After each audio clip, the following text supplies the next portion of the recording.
Está con nosotros Eduardo Amadeo, ¿cómo le va? Ex titular de la CEDRONAR, diputado nacional mandato cumplido. ¿Cómo viene llevando Frente todo renovadorista ahora, ¿no? El Frente Renovador. Sí. Es una historia, la de Amadeo es una historia muy grosa porque es el único candidato que abandonó su candidatura y lo votaron igual. Una cosa Cierto, genial. gané la interna Ganó la interna. del espacio. ¿Qué hay de- A ver, yo tengo una duda, Amadeo. Yo en un momento pensé que era una discusión semántica. ¿A qué me refiero con esto? Que para Rossi producir es tener campos de coca y para Bernie producir es que haya laboratorios. Y que se peleaban por eso. Uno decía que se producía por una cosa y el otro decía que se producía por otra. ¿Somos un país productor o no somos un país productor? Si se trata de sembrar cocaína, hojas de coca, Sí. no somos un país productor. No somos. Si se trata de producir droga que llega a la gente, sí somos. Paco, Claro. digo, una de las cosas más importantes del cambio que ha sufrido la sociedad argentina, sobre todo los sectores más pobres, es que donde antes había un chabón que juntaba algún poquito de cocaína o marihuana y lo repartía, ahora hay una cocina. ¿Qué es una cocina? Una cocina es un lugar, un pequeño laboratorio familiar, donde se ponen ingredientes y se hace la droga. ¿Cuál es la diferencia entre una cosa y la otra? Entre distribuir y cocinar. Claro, ¿no? el chabón que distribuía iba a buscar a algún lado, llevaba, traía la plata y la repartía.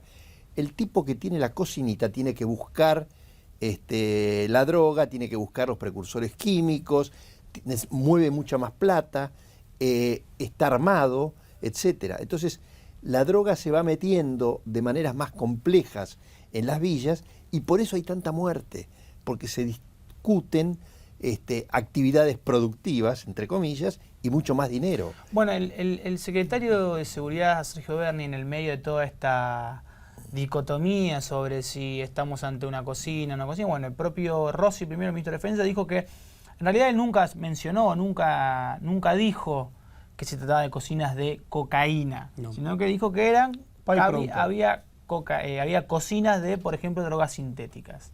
¿Qué es lo que dice Berni? Que sí, que existen cocinas, pero que son mínimas, que no llegan a generar, no llegan a establecer a la República Argentina como un país productor de drogas. A ver, la diferencia es importante y no es importante. Vamos a la cosa más gorda. Lucas decía recién, esto es una discusión semántica. La realidad es que en 10 años hemos pasado a ser el tercer país de mayor consumo y tráfico de cocaína del mundo. Datos de las Naciones Unidas. De tráfico y de consumo. Sí, señor. Datos de Naciones Unidas. Entonces, lo que, al igual que con la inflación, pero mucho peor, Bernie está reconociendo es un fracaso estruendoso de la Argentina, del gobierno kirchnerista en el tema de la droga. Ahora, desde el punto de vista de la existencia o no de cocina, yo me permito sugerirle a Bernie que consiga mejor información, no necesariamente de la policía, que hable con los curas villeros. Hablen ustedes con el padre Charlie, con el padre Pepe, etcétera, y le van a contar cómo ha cambiado la geografía de la droga, en particular por la existencia de las cocinas. Y la otra cosa es por cómo han aumentado la cantidad de pibes que antes eran simplemente consumidores y ahora son dealers. Esto ha aumentado enormemente y a los pibes los ata, porque los ata económicamente. Entonces, yo creo que ellos han tratado este tema con una enorme frivolidad, que es equivalente al fracaso que han tenido en estos años en el tema de la droga, ¿no? Una cosa que quiero contar antes de hacerte una pregunta. Yo hace un par de años tuve la oportunidad de ir a Rocinha, que es una villa más grande de Río de Janeiro. Y me acuerdo de esto que vos decías, de que los pibes los ata convertirse en dealers, porque los chiquititos de 8 o 9 años, en vez de querer trabajar, se dan cuenta que siendo narco gana mucha más plata. Entonces, en vez de ponerse a Ciudad hacer... de Dios, la película. Habla Claro. exactamente de eso. Y eso pasa en la realidad. Un chico en una villa, en vez de decir voy a conseguir un trabajo y gano 1.000 pesos por mes vendiendo, redistribuyendo la droga, gana 3, 4 o 5 veces más. Y eso es terrible. Ahora lo que te pregunto es, ¿dónde se cocina la droga en la Argentina? ¿En las villas que están alrededor de la ciudad? Sí, en las villas absolutamente, se cocina en las villas. Y si se sabe que hay cocina de Paco, ¿por qué no va la policía y las desarma? Porque la droga se está metiendo en la fuerza de seguridad también. El caso de Santa Fe es clarísimo. El caso de Santa Fe llega hasta arriba, ¿no? Entonces, Hasta la cúpula de la policía, creo. entonces hay dos razones por las cuales avanzan. La primera es económica, que es la corrupción, y la segunda es que te matan.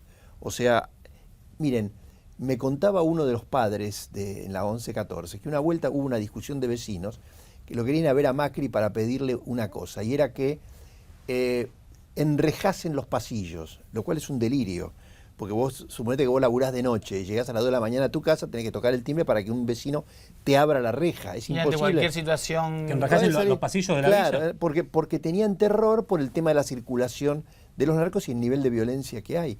Ha cambiado el modo de vivir la droga. Entonces, yo creo que Bernie y Rossi, en lugar de entretenerse en discusiones semánticas, tienen que decidir con la mayor fuerza política que se van a ocupar del tema.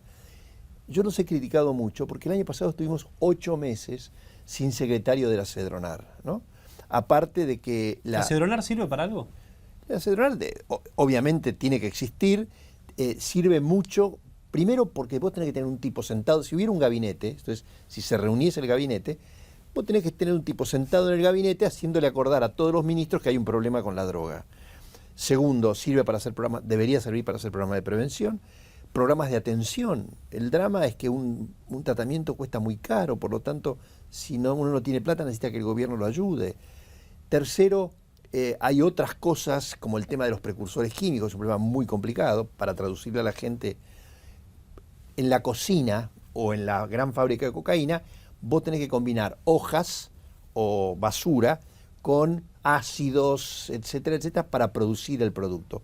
Eso se comercia, tiene un mercado negro que hay que controlar. Entonces, todos los países tienen secretarías de droga, pero en la Argentina la Secretaría de Drogas ha brillado por su ausencia y ahora estamos invadidos, ¿no? Bueno, la Cedronar ahora hace semanas nada más ha pasado a manos del Ministerio, o sea, la parte de represión. La parte de lo que es exclusivamente el combate contra el narcotráfico pasó a formar parte del Ministerio de Seguridad, sí. Y quedó solamente la Cedronar, como por ejemplo el registro de precursores químicos. Exactamente, muy poquito. La parte de encuestas, digamos. Yo quisiera ver ahora cómo aumenta el presupuesto de la Cedronar. Una de mis críticas, habiendo sido diputado en los últimos 4 años, es que el presupuesto de la Cedronar prácticamente no aumentó en los 4 años, lo cual demuestra que no había intención política. Bueno, hemos hecho una nota aquí en Infobae hace meses nada más, que el presupuesto de la Cedronar es solamente el 5% de lo que la República Argentina utiliza para, por ejemplo, el fútbol para todos. Totalmente, era miserable. 140 millones de pesos. Así es, por eso, muchachos, el tema de la droga, antes que sea demasiado tarde, tiene que ser objeto de un acuerdo político de todos, que no es difícil de lograr, porque en realidad es tan grave la cuestión que nadie se va a oponer a hacer un acuerdo político. Mucha plata, crear una organización estilo DEA o FBI de alto nivel, bien paga, con tipos incorruptibles, y sobre todo trabajar mucho cuerpo a cuerpo. La otra parte de esta discusión es vamos a legalizar. Yo en esto sigo al Papa.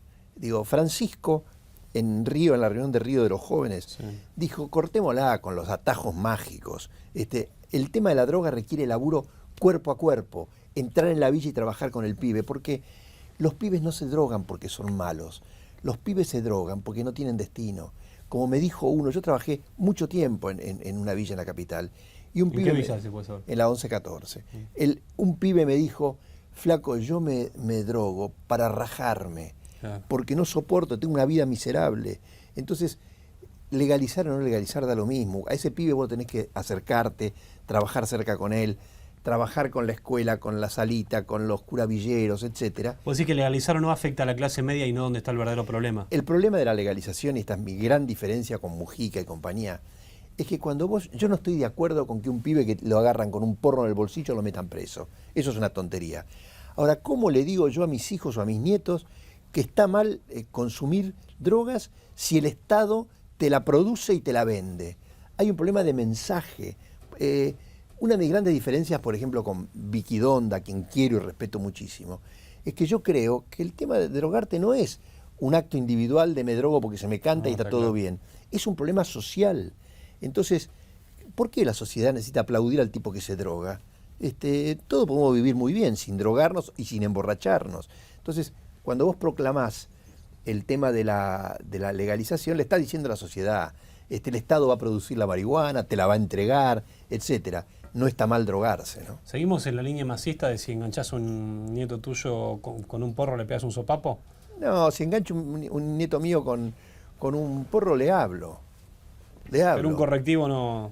Ah, yo no creo en eso. Yo tengo nietos adolescentes y alguna vez... ¿Qué edad tienen? 15, 16. 18 y 14. Claro. Y alguna vez alguno lo agarré habiéndose tomado un par de cervezas de más.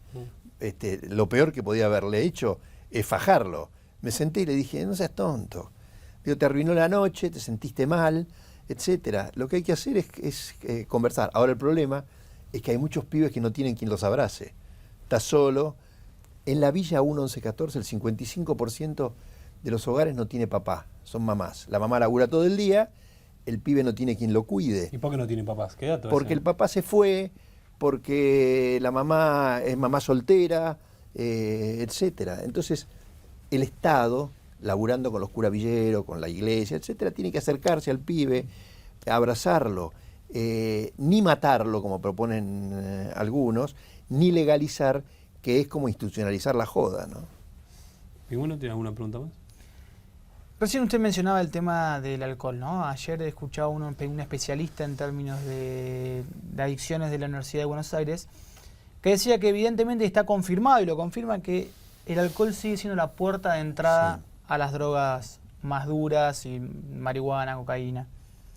¿Por qué no se combate el alcohol de la misma? Bueno, el propio Sergio Berni también lo dijo, que el alcohol y el cigarrillo siguen siendo las adicciones más importantes, pero si está demostrado que el alcohol es la puerta de ingreso a adicciones, drogas más duras, ¿por qué no se combate eso? Se combate... Los chicos reciben, los adolescentes reciben una terrible. publicidad, una propaganda de alcohol brutal. Hay muchas razones. Yo me acordaba, ¿se acuerdan aquella? Bueno, ustedes eran muy chiquitos, pero una publicidad que decía, el vino, la bebida de los pueblos fuertes. Sí. Ese tipo de bebidas de publicidades se prohibieron. También está prohibido venderle a los menores, pero es viva la pepa en el conurbano. Hay un problema de determinación política, digamos, de voluntad política de hacerlo. Hay mucha plata girando atrás de eso.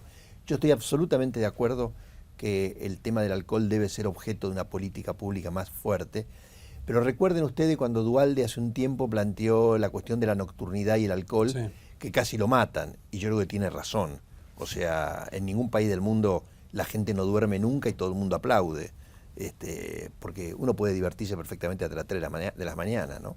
¿No? ¿Vos crees que es social? Porque, a ver, en nuestro grupo de amigos, vos salís con un par de amigos tuyos. Sí. Se emborrachan todos. Sí. Y no dicen, ay, qué terrible emborracharse, hasta se divierten. Ahora, si uno se fuma un porro, lo van a juzgar, van a decir, es un drogón. Hoy día fumar un porro no está mal visto. ¿No está mal visto? No, por lo menos digo, yo veo todo el tiempo, a ver, ustedes tienen unos cuantos años menos que yo. Sí, sí, no. ¿En tu mundo cómo es? En nuestro mundo no, pero quizá Bueno. ¿vos cuántos años tenés? 64. 64. Quizá entre tus amigos, si uno en una fiesta se prende un cigarrillo de marihuana, va a decir, ¿qué hacemos? Bueno, viejo drogón le van a decir. Viejo dragón, claro. ¿Te fumó alguna vez? No. Nunca. No, nunca. La verdad que no ¿No le dieron necesité. ganas de probar? No, digo, tomo alcohol como cualquier ser humano, pero nunca fumé.